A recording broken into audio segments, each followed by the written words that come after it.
Сайн бацгаана уу? Доктор Суугийн маань энэ удаагийн дугаарт мөнгөн гүр эмнэлгийн хагалгааны ерөнхий засгийн эрхлэгч Мөнх Жавхлан эмч маань оролцож байна. За тэгэхээр мөнгөн гүр эмнэлгийг бид нэр гэмтлийн эмнэлэг дээрэс нь ерөнхий мэсэлтэй тэгээд 24 цагаар ажилладаг. Одоо би амралтын өдрөөр чамаагүй ямар нэгэн байдлаар гэмтэх юм бол мөнгөн гүр эмнэлэг дээр очиод багынд бэлэн байж байгаа. Надад мэсэл хийхэд бэлэн гэж ойлгож байгаа. Энэ одоо үнэн үү? Таад ер нь хагас битсэн сайнгүй амралтын өдргөө ингэж яг ажилтгүү. За сайн бацгаана уу? Подкаст үзэж байгаа хэрхэн хүндэт үзэгчтэй энэ өдрийн мэндийг хүргэе. За тэгээд подкастт урьж оролцуулсанд маш их баярлалаа. За мөнгөн гүр эмнэлгийн мэслийн одоо сектор хэсэг маань бол нэлээд одоо өргөн бүрэлдэхүүнтэй. За манай эмнэлгийн одоо таны түрүүний асуусанчлан тань яралтай мэслийн тусламж үйлчлэг бол манайд бол одоо хамгийн сайн хөгжсөн гэж хэлж болно. За энэ юу гэсэн үг вэ гэхээр манай эмнэлэг маань ерөнхийдөө хэвлийн хөндийн мэсэл, гэмтлийн мэсэл, за дээрээс нь чих амар хоолой, эмэгтэйчүүдийн хавдрын мэсэл, за урлог гэх мэт ийм олон төрлийн мэслэр одоо мэрэгшсэн 20 гаруй эмч одоо хаалга мэсэл хийж гүйцэтгэдэг. За тэгээд одоо жилийн одоо 365 хоногийн турш 24 цагаар амралтын өдөрч байсан, за баярын өдөрч байсан бид бүхэн 24 цагаар яг энэ яралтай мэслийн тусламж үйлчилгээг бол үзүүлж одоо ажиллаад бараг 8 жил ерөнхийдөө болж байна. За тэгээд энэ хугацаанд бол ерөнхийдөө бид маш олон одоо advanced кейсүүд буюу их одоо хүн төрлийн гэмтлүүдийг одоо авах. За тэгээд улсын эмнэлгийн ачааллыг хуваалцах гэх мэтээр бол ажиллаж исэн байгаа. За тэгээд одоо миний хувьд бол ерөнхий мэслийн эмч. Тэгэхээр ерөнхий мэслийн одоо хамгийн яралтай тулгамддаг одоо мэслүүд болох мохор олгаан мэсэл, хэвлийн хөндийн одоо цоорлууд, перитонит буюу одоо эдээд өрөвслүүд, за тэгээд цусан үжил болсон төрлийн бүх төрлийн эдээд өрөвслийн одоо мэсэл хийгдэх шаардлагатай байгаа өвчнүүд. За эдгээр өвчнүүдийн үед бол яралтай одоо хагалгааг шөнө байсан ч, өглөө байсан ч, баярын өдрүүдээр байсан ч ерөнхийдөө хийж үзүүлж байгаа. Мөн дээрээс нь бас одоо хүн одоо хизээ гэмтэх нь бол тодорхойгүй шүү дээ. Хизээч гэмтэж болно баярын өдрөдөр. Ялангуяа одоо жишээл одоо шинэ жилийн үйлрэл болж байна. Тэгэхээр нөгөө шинэ жилийн үед бол хүмүүс их гэмтдэг. Өвлийн үйлрэлт их унж гэмтэж байгаа. Тэгэхээр энэ үед бол ерөнхийдөө тусламж үйлчлэг үзүүлэхэд гэмтэл цоггийн үндэсний төвгээд улсын нэг төв эмнэлэг төр юм гээд ачаал их маш ихтэй байдаг бол мөнгөн гүр эмнэлэг төр бол одоо бараг 10 орчим жилийг яралтай тусламж, гэмтлийн яралтай тусламжийг үзүүлж байгаа. За энд ирээд яралтай хаалгаанд орох шаардлагатай, шүмдээ хаалгаанд орно. За энэ хаалгаанд ороход одоо шаардлагатай байгаа нэг хаалгаа гэдэг маань өөрөө маш олон хүмүүсийн одоо багийн үйл ажиллагаа байдаг. Тэгэхээр энэ багт ажиллаж байгаа одоо гэмтлийн болон ерөнхий мэслийн эмч нар, за мдээгүй зүйлгийн эмч болон совилогч нарын баг, за хаалгааны одоо бэлтгэл байдлыг хангаж байгаа одоо совилогч нарын баг, за мөн дээрээс нь эдгээр хаалгаанд орох шаардлагатай ариутгалыг хийж идэг баг гэж байдаг. За мөн дээрээс нь хэвтэж эмчлүүлэхэд тухайн тасагт нь одоо эмчилгээ үйлчлэг явуулах эмч ажиллагчид хүлээ авахт нь одоо яралтай тусламж дээр үзүүлж байгаа хүлээ авахын баг гэдэг маш олон хүмүүсийн бүрэлдэхүүнтэй баг ерөнхийдөө одоо тогтмол ажиллаж байгаа гэсэн. За энэ багийнхаа хүчинд ерөнхийдөө одоо яралтай тусламжийг бол нэлээд амжилттай үзүүлээд ажиллаж байна да. Ер нь хүмүүс нэг за хагас насанд бие нүвдэх юм бол за одоо нэг эмчнэрийн эмнэлэг нь байхгүй гэдэг нэг гүрийгэл хөвтөж байгаа л ажлын өдөр эхлэхээр нэг очдөө штэ тий. Тэгэхээр иймэрхүү тохиолдолд бол данаа дээр очиод ямар ч асуудалгүй ямар ч хугацаа алдахгүй бол эмчилгээ үйлчилгээгээ үзүүлчих юм ин гэж ойлгож ойлгож болно. Ерөнхийдөө манай эмнэлэг болохоор одоо яг гоо дотрын чиглэлээр бол манай хагасаа бүтэн сайнаас бусад бүх өдрүүдэд ажиллаж байгаа. За яг яралтай мэслийн чиглэлээр бол манайх тасралтгүй 24 цагаар ажилладаг учраас зарим хүмүүс одоо жишээлбэл миний хувьд ямар зүйлүүд тохиолддог гэхээр хүмүүс ингээд хэвлэгээр нүвдэд их удаа явцсан байдаг. Тэгээд одоо нэг 5 дахь өдрөөс өвдөж эхэллээ гэж хагас бүтэн сайнд эмнэлэг байхгүй байх та гэсэн ойлголттой явж байгаад тэгээд нэгд өдөр нь ирэх үед хэрвээ хэвлийн үнд яралтай одоо мэсэл шаардлагатай өвчнүүд маань өөрөө хоног одоо хугацаа цагаар хүндэрч идэг учраас одоо амралтын өдрүүдийг өнгөрөөчөд ажлын өдөр болохоор ажиллана гэд ирэх үед аль хэдийн хүндрэл тохиолдсон биеийн байдал муутчихсан ирдэг байхгүй. Тэгэхээр тэр үед бол бид нар ажиллаж байгаа. Тийм учраас одоо манай эмнэлэгт бол хандах юм бол ер нь боломжтой. Тийм ээ. Асуудлыг нь шийдэн. За яралтай мэсэл одоо шаардлагагүй өвчтөн байсан ч гэсэндээ тухайн үнийг онцлоод манай онцлогооны баг, лабораторийн баг маань бас 24 цагаар жилийн турш ажиллаж байгаа учраас тэр багийнхаа тусламжтайгаар одоо онцлоод за энэ хүн дээр ядаж энэ чиглэлийн өвчин байгаа яралтай тусламж шаардлагатай, шаардлагагүй гэдгийг нь ялгаад өгөх одоо хүлээ авах яралтай тусламж манаас ажиллаж байгаа. Тийм учраас одоо ер нь бол одоо хизээч хандахад билэн боломжтой гэсэн. Тийм ээ. одоо заавал гэмтэл очихгүйгээр танах руу очих эсвэл зүгээр хэвлэлийн үндийн асуудал гарсан ч гэсэн шууд очиод бол 24 цаг бэлэн байж байгаа юм шүү дээ. Тэгэхээр яг энэ за гэмтлийн эмгэгтэй адилхан үйлчлэгээ үзүүлж байгаа маань яг гэмтэл талдаа хэвлэлийн үндийн мэслэлээр болохоор бусад эмгэгтэй бас адилхан. Гэхдээ хамгийн гол онцлог нь 24 цагаар ажиллаж байгаа юм байна. Яг хамгийн гол бусад эмгэгээс ялгаатай онцлог хийдэг одоо мэслэлүүд нь яг ямар мэслэлүүд байна танаа дээр? За манай дээр яг дурдах юм бол олон мэслэлүүд байгаа л да. Олон чиглэлээр түрүүн би хэлсэн. Эмэгтэйчүүдийн хавдрын мэссэл, за зөвхөн одоо доод мөчтийн судасны хөх судасны мэслийн бүтэн баг ажиллаж идэг. За мөн гэмтлийн одоо чиглэлээр жишээлбэл гар сарвуу, за тэгээд бүх муйн мөчтүүд болон нуруу, мэдрэлийн мэс засал, за тэгээд яг хавсарсан гэмтлээс бусад бүх төрлийн мэслийг ерөнхийдөө авч байгаа. За мөн дээрээс нь одоо миний яг ажилладаг чиглэлийн хувьд болохоор бөөрийн дутагдaltaй ард иргэд бол сүүлийн үед ихсэж байгаа л да. Тэгэхээр бөөрийн дутагдaltaй хүмүүст одоо тэр бөөр орлуулах эмчилгээ гэдэг аппаратанд орох шаардлагатай болдог. Энэ аппаратанд ороход зориулсан одоо судсыг бэлдэх юм хагалгааны төрөл одоо хийгддэг байгаа. За бөөр орлуулалт энд болохоор судсан дотор болон гадуур нь хийгддэг юм олон төрлийн одоо хагалгаа болон мэс ажилбарууд байдгаа гэсэн үг. Тэгэхээр бөөрийн аппаратанд ороход заавал урьдчилж бэлдэх хэрэгтэй юм биш судсаа тий. Тэгээд тэн дээр одоо яаж бэлтгэх вэ? Одоо бэлтгэл ажлын ямар бэлтгэл ажлууд юу явагддаг вэ? Ерөнхийдөө яг би одоо яг бөөрийн чиглэлээр ажиллаж байгаагийн хувьд яг бөөрийн архаг дутагдлын талаар би бас юу яа л да нөгөө юм дурдах юм бол одоо сүүлийн үед чинь бөөрийн асуудал Монгол улсад маш их ихсэж байна. Бөөрийн дутагдлалд орж байгаа хүмүүс маш олон байна. Ялангуяа чихрийн шижнээс үүдэлтэй тий. Тэгээ заавал аппаратанд орох хэрэгтэй болчихдог. Тэгэхээр мөнгөн гүр эмнэлэг дээр бол энэ аппаратанд ороход бэлдгээд одоо суцыг бэлдэж байгаа юм байна. Тэгэхээр яг энэ суц бэлдэх процесс нь юу яаж явагдгийг хүмүүс юу яагаад бөөрийн дутагдлаас ингэж их ороод аппаратанд ороод байна. За яг сүүлийн үеийн статистикээр бол одоо ингээд дэлхийн нийт хүн амын 6% нь ер нь бол бөөрийн дутагдaltaй тэр бөөр орлуулдаг эмчилгээнд орох шаардлагатай гэсэн юм. Ямар өндөр төвшин байгаа юм. Бараг одоо 2035 онд гэхэд 10% төрнө гэж байгаа юм. Энэ юунаас шалтгаалаад байна вэ гэхээр хүмүүс ойлгоход болохоор бөөрийн дутагдлыг бол зөвхөн бөөрийн өвчнөөс нь болдог гэж ойлгоод байна. Та бас яг эго мондөг юутай мэдлэгтэй одоо чихрийн шижингийн улмаас хүндрэл нь бөөрийн дутагдлалд ордог гэдгийг бас ингээд дурдж штэ. Тэгэхээр яг энэтэй адилхан ер нь бүх архаг хууч өвчнүүдийн эцсийн шатанд ороод хүндрэл нь бөөрийн дутагдал болдог. Бүгд хавдрын улмаас бөөрийн дутагдалд орж болно. За дээрээс нь зүрх судасны өвчний улмаас бөөрийн дутагдалд орж болно. За одоо нөгөө жишээл архинд хордсон хүмүүс хурц дутагдалд оронгуудаа үргэлжлээд хэрвээ суур өвчтэй байх юм бол бөөрийн дутагдал орчдөг. Ийм тохиолдол архаг дутагдал ордог. За ингээ архаг дутагдалд орчих юм бол бөөр эргэж сэрэх боломжгүй учраас одоо заавал бөөр орлуулдаг ийм эмчилгээ шаардлагатай болдог. За энэ эмчилгээнүүдэд ямар эмчилгээ байх вэ гэхээр хамгийн одоо төгс эмчилгээ бол бөөр шилжүүлэн суулгах эмчилгээ байгаа. За мөн дээрээс нь цусыг цэвэршүүлдэг аппараттай холбогдох. Мөн хэвлийн диализ гэсэн юм 3 төрлийн эмчилгээ орж байгаа. За эндээс манайх бол ерөнхийдөө тэр аппаратаар холбогдох болон хэвлийн диализ эмчилгээний чиглэлээр бол ерөнхийдөө ахлагыг нь бэлтэж байгаа. За тэгэхээр тэр аппаратанд жишээлбэл холбогдохын тулд гол нь юу хэрэгтэй юм бэ гэхээр бидний ийм байнгын одоо аппараттай холбогдох нэгсэнд залгуур гэж хэлж болно. Ийм өргөн цусны урсгал хурдтай тэр аппаратыг аппаратанд шүүхийн тулд маш хурдтайгаар цусыг эргэлдүүлээд биеэс гаргангуудаа шүүгээд буцаагаад оруулдаг байхгүй.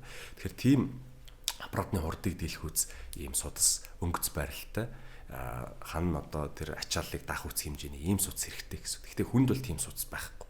Тэгэхээр артерийн судас бол венийн судас гэсэн энэ хоёр судасыг хооронд нь холбоод 2-3 сарын хугацаанд тэрийг хөгжүүлээд ингээд одоо тэр аппаратанд ороход боломжтой юм судасыг хөгжүүлдэг. За тэгээ хүнийхээ судасныхаа байдлаас хамаарат зарим хүмүүс судас муутай боломжгүй хөгжих боломжгүй байх юм бол хэмнэл судастай байдаг. За эсвэл одоо гуурс буюу нэг богино хугацааны урт хугацааны гуурсыг ерөнхийдөө судсан дотор нь байрлуулах ийм одоо хаалгаануудаас хийгддэг байна. Тэгэхээр энд нэгэсэндээ залгууртай буюу энэ хүрцтэй болж ижил тэр аппаратанд орно.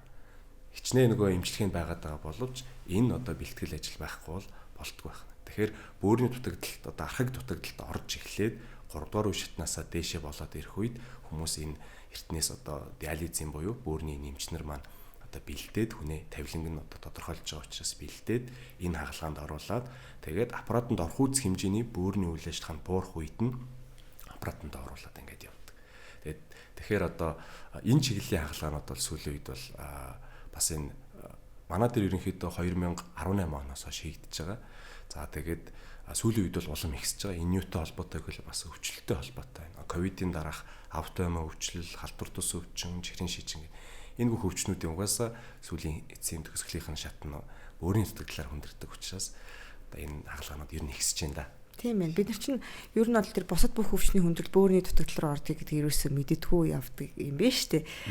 Бөөр бол нэг доороос даарсмаар бөөрийн өрсөлдөд болж байгаа хүмүүстээ бөөрийн аппарат гэж бодсон чинь ер нь бол хэрэглээ маш өндөр юм байна. Тэгэхээр магадгүй та ямар нэгэн архаг хуч өвчтөд бол ийшээ явах магадaltaй байна. Тэгэхээр ямар ч сан эмчилгээ гэдэг бол аппаратанд очиж шууд орчдгоо заавал суцаа бэлддэг юм байна гэдэг ойлголттой боллоо. Тэгэхээр яг энэ процедур нь хэр удаа явагддгийг одоо нэг хэдэн цагийн хаалганд орол шууд тавилал гарчдээ юм уу эсвэл түрүүн хэлээш нэ 2 цуцс холбоод ингээ хардаг гэдэг олон сар жил үргэлжилдэг юм процедур үүд юм уу ер нь? Яг хаа одоо бид түрүү хэлсэн манай нөгөө нэг диализын эмчнэр маань хүнээ за энэ хүн бол диализд орох юм байна, бөөр орлуулах эмчилгээнд орох юм байна. За энэ хүн дээр бол ийм хүрц бэлтнэ гэдэг заалтыг гаргаад одоо мислийн эмчнэр рүү явуулдаг гэсэн. Тэнгүүд мислийн эмчнэр маань үзээд яг мислийн талаас бид нар хагалгаагаа амжилттай болохын тулд ямар эсрэг заалтууд байна вэ гэдгийг үзэж тодорхойлж байгаа. За жишээлбэл одоо энэ хүн ер нь бөөрийн дутагдaltaй хүмүүс маань цус багталтанд орцсон явж байгаа. Яг тэгэхээр бөөрийн үйл ажиллагааны нэг одоо үүрэг нь цус төлжилтийг одоо дэмжиж идэг байгаа. Тэгэхээр энэ үед цус багталттай байх юм бол бидний хаалга амжилтгүй болно. Бид ямар нэг өөрөөсөл байх юм бол амжилтгүй болно. За эдгээр хүмүүс маш их хавгансан байдаг. Яг тэгэхээр мөн бөөрийн үйл ажиллагааны биеэс усыг зайлуулах үйл ажиллагаанд доошлж байна. Тэгэхээр хавгандсан байна. Хавантай байх юм бол бидний одоо хаалга амжилтгүй болно. За бусад эргэтэн системүүд нь нэлээд доголдсон маш их хордлоготой тийм ээ одоо нэг бөөрийнх нь хордлого нь ихтэй байх юм бол бас хаалга амжилтгүй болох магадaltaй учраас эдгээрийг ерөнхийдөө засаад за тэгээ засах шаардлагатай болцоод засах шаардлагагүй байх юм бол ерөнхийдөө одоо гарынхан судсыг эхо доплер онцлогоогоор онцлоод энэ хагалгааг энэ судсан дээр хийх боломжтой гэдэг төлөвлөгөөгөө гаргадаг гэсэн. За ингээд төлөвлөгөөгөө гаргасныхаа дараа ерөнхийдөө хагалгаагаа хийгддэг. Яг хагалгааны хувьд бол удаан хэвтэх шаардлагагүй. За 1-2 хоног эмнэлэгт хэвтээд хагалгаагаа одоо 1-2 цаг орчим хийгдээд гарчдаг. Одоо микро буюу бичлэг мэсэл хийгддэг байгаа. Тэгээд нэг 2 хоног эмнэлэгт хэвтэж 2 цагийн хагалгаанд орчоод тэгээд очиод шууд нэг аппаратанд ороход бэлэн болж байна гэсэн үг юм биш тий? Арай болоогүй. Тэр нь болохоор одоо жишээл судасны яг тэр холбогдог фистул хагалгаа гэж яг нэрлэдэг юм. Тэгэхээр яг тэрнтэй тулгарч байгаа хүмүүс ерөнхийдөө мэдхээс шаард иргэд бол мэдэхгүй шүү дээ.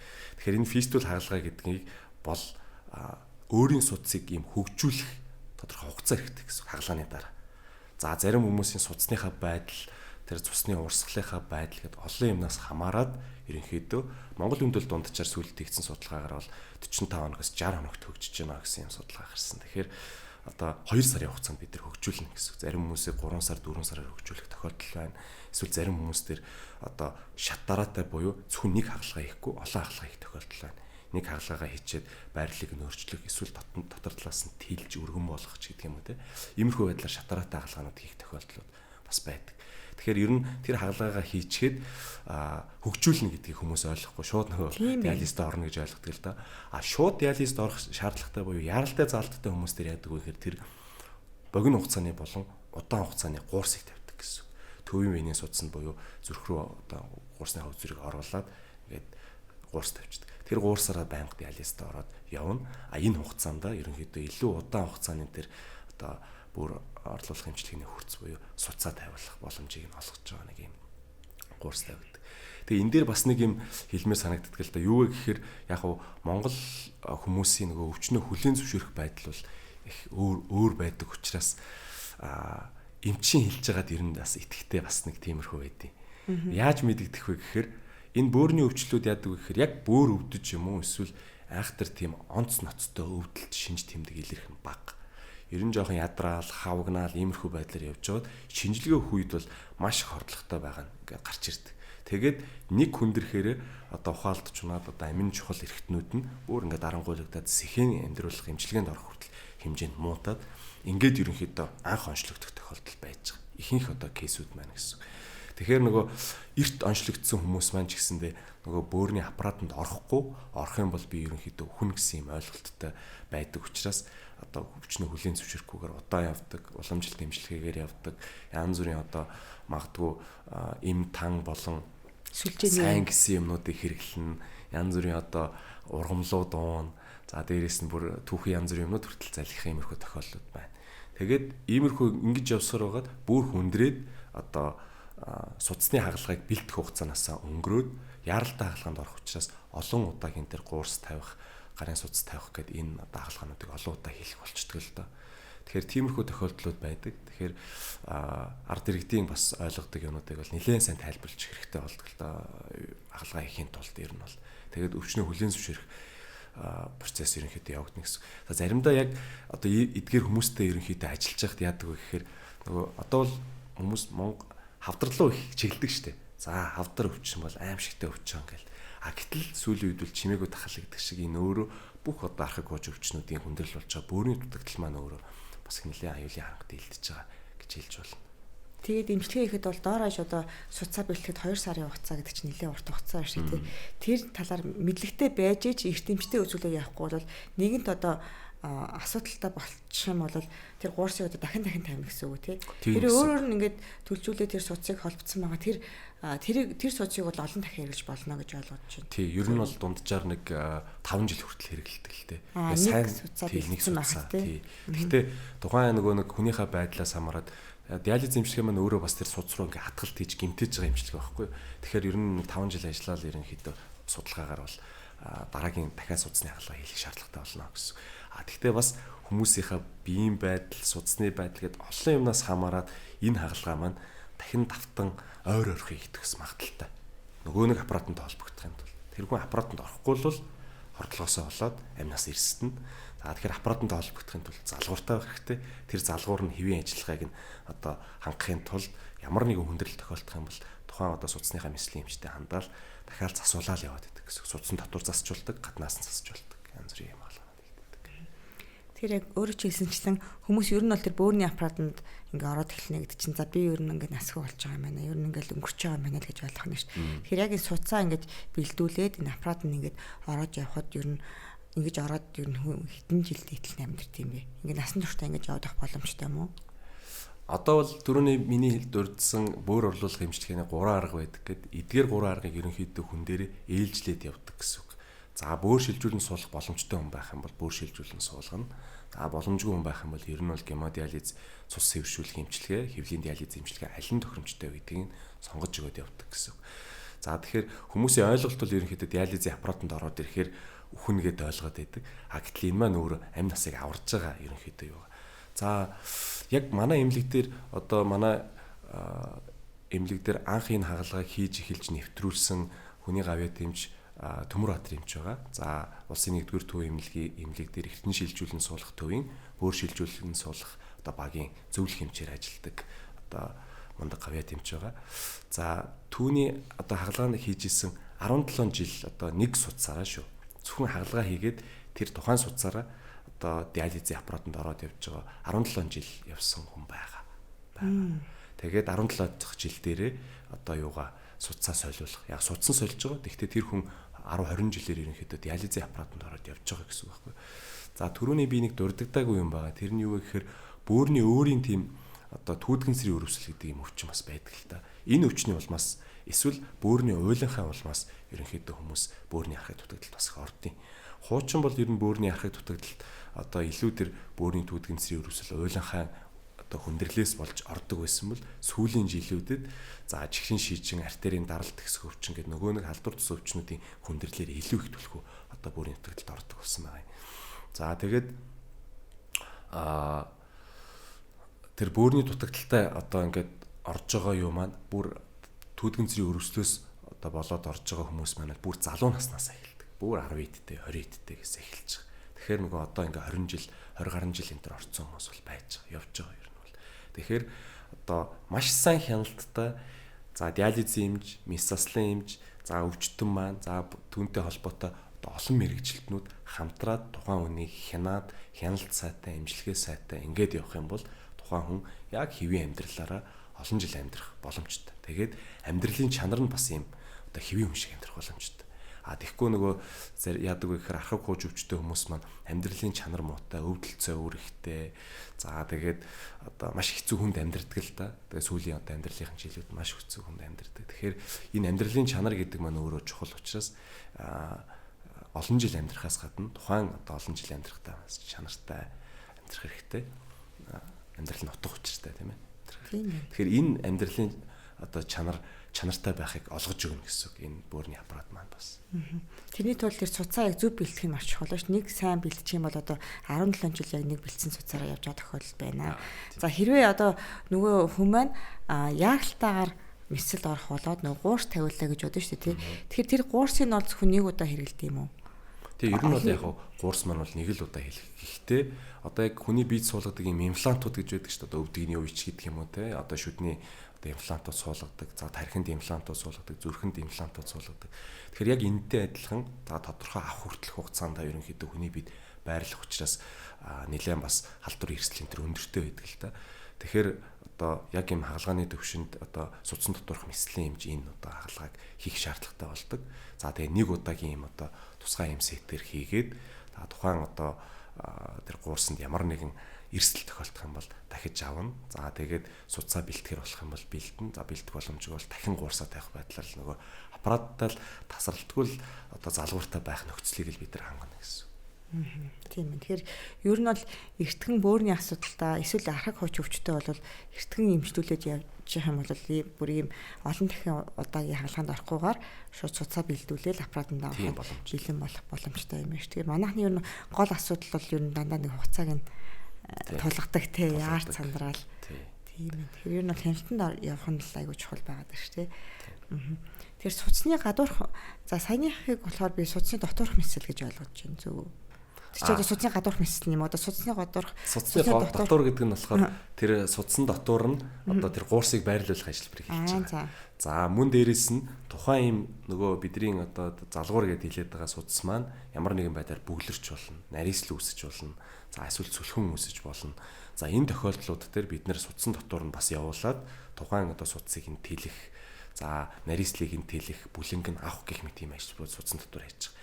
А яг нөгөө нэг шинээр үүсгэх хагалгаа хиймэл судас тавих гэсэн энэ хагалгаанууд маань судасны гаднаас одоо нэг ёсондоо ингэж штэ 2 мм-ээс дээш 2-оос 4 мм орчим өргөнтэй ийм хоёр судсыг одоо өснөөс ч нэрийнхэн бараг утсаар хооронд нь холбож оёод цусны шинэ урсгал үүсгэж байгаа гэсэн үг байхгүй юу? Ийм ерөнхий хагалгаа хийж байгаа гэсэн. Тэгэхээр тэр шинээр үүсгэх хагалгаанууд нь бол гаднах хагалгаанууд нь болж байна. Дотор нь бас тийм хагалгаанууд хийгддэг гэсэн. Тэгэхээр нөгөө хүмүүс маань одоо ингээд анх шинээр судас үүсгээд хийчлээ гэж бодоход за энэ судас нь асуудалтай болох юм бол ингээд насан туршдаа одоо хагалгаагаар засах. За хэрвээ нөгөө судас нь бөглөрөөд дахин сэргийх боломжгүй байх юм бол дахиад нөгөө гуурсаа тавьж диализтаа үргэлжлүүлж орох. За тэгээд дахиад шинээр судас бэлдэх. Нөгөө бэлдсэн судас нь бөглөрчих юм бол судсан дотор нь юу их гээд тавтамжтай юм юмнуудад хагалгаанууд ороод ер нь насан туршдаа л яаж одоо тэр хагалгаатай холбоотой л явцдаг та. Энэ хагалгаануудыг дурангаар хийх юм уу эсвэл та бүр яг гараараа ингэж ойж хийх юм уу? За тий ер нь бол энэ хагалгаа бол яг ийм одоо битүү дурангаар хийх бол боломж байхгүй. А бид нар юуг ашиглаж байгаа вэ гэхээр одоо энэ бичил мэсэл учраас одоо энгийнүүдээр маш ойртон харж байгаа юм уу эсвэл микроскоп гэдэг зүйл ашиглаж хийдэг гэсэн. За манай эмнэлгийн хувьд бол ерөнхийдөө эмч өөрийн одоо хувийн микроскоп юм жижиг нүдний шил гэсэн үг л дээ нэг хэсэндээ иймээс хийхээс гадна видео микроскоп гэдэг зүйл одоо 2023 оноос хойш оруулж ирсэн байгаа. Тэгээ видео микроскоп гэхээр одоо лабораторид ингээд хардаг юм микроскопууд байдаг шүү дээ.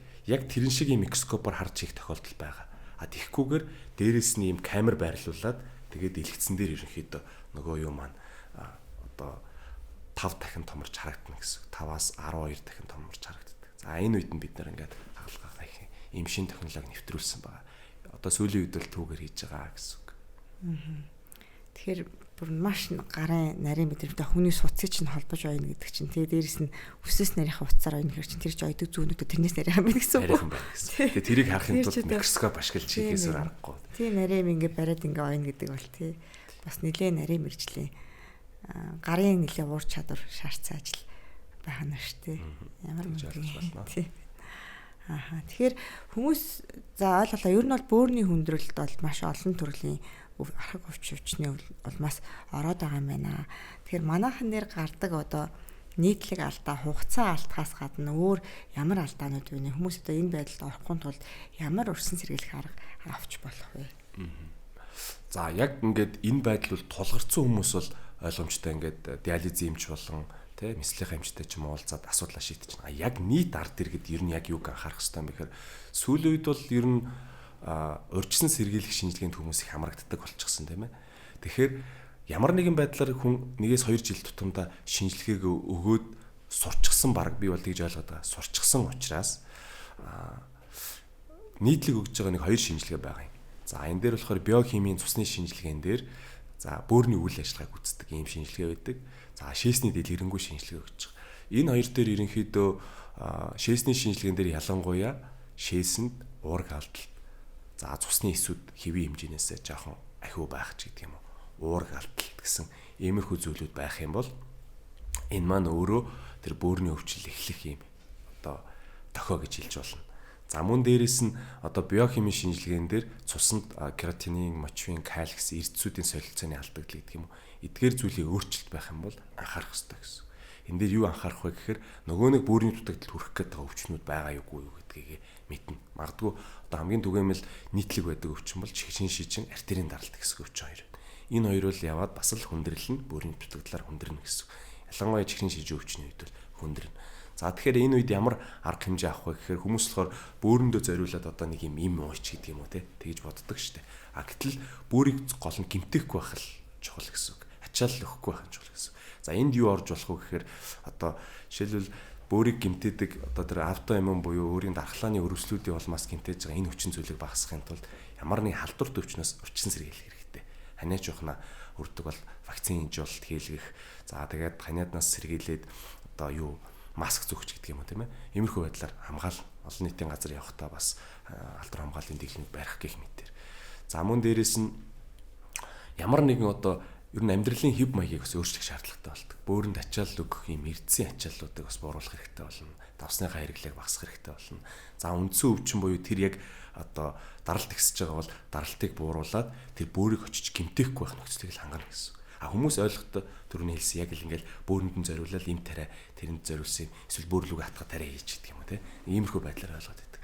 А гэтэл за бөөрийн өрөвслөөс сэргийлээд одоо ямар нэгэн байдлаар бөөрийн өрөвсөл тохиолдох юм бол тэрийг эрт эмчлэх, тэрнээс хамгаалах. За даралт ихсээд байгаа бол даралтны имээ тогтмол угаад даралтыг ихсэхгүй байх. За чихшин шижин өвчтөе хүмүүс байх юм бол чихшин шижингийн одоо цусан дах сахарын хэмжээг өсөхгүй маш сайн хяналтайгаар барих гэдэг. Эдгээр бүгд нийлээд ирэхээр ер нь амьдралын хэв маяг болчихж байгаа. Тэгэхээр нөгөө одоо амьдралын хэв маяг буюу одоо сахарын хэрэглэнээс татгалзах, за мөн дасгал хөдөлгөөнөөр хичээлэх гээд даралтаа ихсэхгүй байхын тулд ч гэдэг юм а тийм ээ. За нойр стрессээ зохицуулах гээд энэ яг амьдралын одоо гол юмнуудаа л зохицуулах хэрэгтэй болчихж байгаа юм. Ер нь бол. Тэгэхээр явж л одоо бүхэл юмны үндэс нь одоо нэг 5 зүйл байдаг шүү дээ. Одоо зөв эрүүл хооллол, за дээрэс нь стресс менежмент бол нойрны менежмент. За тэгээд одоо хорт зуршил байгаа. За тэгээд хөдөлгөөн гэсэн эдгээр одоо 5 зүйл бол ерөнхийдөө хамгийн чухал болно гэсэн. За тэгээд нэгэнт энэ одоо бөөрийн дутагдалд хүргэж магадгүй юм өвчин байх юм бол эрсдэл хүндрэлээс нь сэргийлээд хяналтаа улам сайжруулна гэсэн. Зүгээр эрүүл хүмүүс байх юм бол яах вэ гэхээр одоо түрүүний хэлсэн амьдралын хэв маягийг ер нь бол өөрчилнө. Тэгээд урьдчилан сэргийлэх шинжилгээнүүд дээр илрээд байх юм бол анхаарч үзэх хэрэгтэй гэсэн. За ихэвчлэн эдгээр хүмүүстэй ерөнхийдөө ажиллаад ингээд явж байхад би нэг 10 жилийн өмнө шээсэнд уург илрээд байсан да. Тэгээд тэр үед надад эмч юу ч хэлээгүй, би ч анзаараагүй, надад өвдөх юм байгаагүй, би тэгэл явж исэн. Тэгсэн нэг мэдсэн чи одоо ингээд бөөрийн дутагдал хүрчлээ гэдэг юм ярьдаг байхгүй. Тэгэхээр тухайн үедээ ерөнхийдөө ийм эрсдэл байгаа шүү гэдэг одоо мессеж одоо авсан бол цаашдаа амьдралынхаа хэв маягийг яаж өөрчлөөд урьдчилан сэргийлж болох вэ? Ядаж одоо бөөрийн дутагдалд хүрэх хугацааг нь хэрхэн урт болгох вэ гэдэг дээр анхаараа цаашдаа эмчилгээнүүд явах хэрэгтэй гэсэн үг. Хамгийн амар нь ямар нэгэн шинж тэмдэг үзүүлэхгүй явж байгаа шууд бөөрийн дутагдалд орох боломжтой юм биш лээ тий. Бөөрн нүвдэхгүйт нь ямар ч зовир байхгүй жаал нэг үзүүлэхэд л шууд бөөрийн дутагдал болчих бүрэн боломжтой юм. Тэгэхээр ер нь бол урьдчилан сэргийлэх үүсэлтэд ороод тэр жижиг одоо гарч байгаа бага зэргийн уураг алдагдaltaд ч юм уу тий. Нэг бага зэргийн эс нь өөрчлөгдсөн ч юм уу тэрэн дээр анхаарал хандуулахгүй өнгөрч болохгүй заавал нарийн мэрэгжлийн эмчтэй үзүүлээд урьдчилан сэргийлэх арга хэмжээнүүдээ авах нь хамгийн чухал юм байна шүү дээ тий. Яг тэр шинж тэмдэггүй явна гэдэг чинь хамгийн амар аваад байхгүй тий. Нэг мэтгэл бөөрийн дутагдал ороод аппаратанд ороо гэх юм бол амар шокны нэвс үстэй тий. Ер нь ихэвчлэн тэгж тохиолдож байгаа. Тэгээд яг хуу бүр нэлээ одоо бөөрийн дутагдал маань эхлээд дунд үе шатанд орж байгаа хүмүүстээр ямар одоо шинж тэмдгүүд илэрхүү гэхээр хөвчлэн жоо ядар сүлтаад яваад байдаг. Хүмүүс ч нэг хавар намартаа ядарч байна. Эсвэл ажлын хичээлээс болоод ядарч ийн гэсэн ойлголттой байдаг ш. Гэтэл ингээд үргэлжилсэн юм ядралт. За амраад ч ерөнхийдөө ядаргаан гарахгүй байх, баг зэрэг хавгнах, тиймэрхүү шинж тэмдэг. За мөн шээсэнд нь анзаарах юм бол өнгө нь илүү юм тунгалагдуу болох. За дээрэс нь хөөстэй шийх гэдэг ч юм уу те. Жохон хөөсрүүд байдаг ч юм. Иймэрхүү шинж тэмдгүүд ер нь илэрнэ. Өвдөлт бол байдгүй ер нь.